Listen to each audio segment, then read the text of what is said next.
আইনজীবী সুরক্ষা অধ্যাদেশ জারি করতে হবে, নতুবা আমরা এই আইনজীবী অধিকার পরিষদ এবং বাংলাদেশের সাধারণ আইনজীবীরা আমরা দুর্বার আন্দোলন গড়ে তুলব।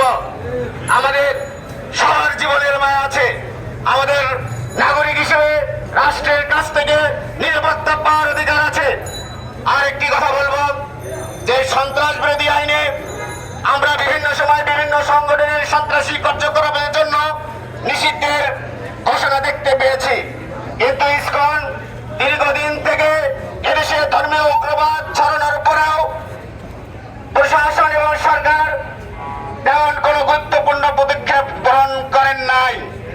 আজকে আমরা এই সুপ্রিম কোর্ট চত্বর থেকে বাংলাদেশ আইনজীবী অধিকার পরিষদ এবং সাধারণ আইনজীবীগণ অবিলম্বে বাংলাদেশ থেকে পৃথিবীর বিভিন্ন দেশের মতো সন্ত্রাস বিরোধী আইনে দোষী সাব্যস্ত করে এই উগ্রবাদী ইসকনকে নিষিদ্ধ করতে হবে।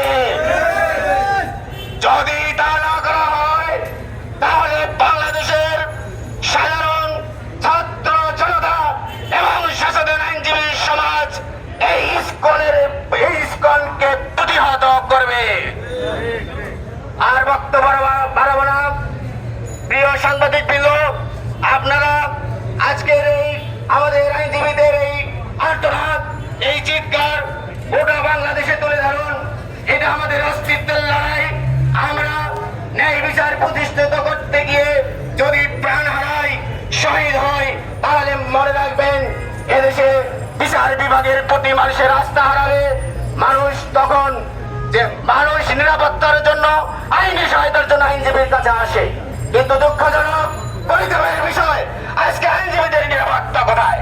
আমরা সবাই দলাদলি নিয়ে ব্যস্ত আছি, আমরা সবাই বিভাজনের রাজনীতি করছি, কিন্তু এই আইনজীবীদের সুরক্ষার ব্যাপারে ৬০০০-এর উপরে আইনজীবী যারা আছেন, আপনারা যে দলেই করুন না কেন, যে মতেই থাকুন না কেন, সকলে ঐক্যবদ্ধ হন, সকলে আওয়াজ তুলুন যে আইনজীবীদের সুরক্ষা সবার আগে।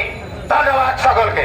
আইনজীবীদের অধিকার আমাদের, আইনজীবীদের অধিকার আমাদের অধিকার, আমাদের অধিকার আইনজীবীদের অধিকার, আমাদের অধিকার।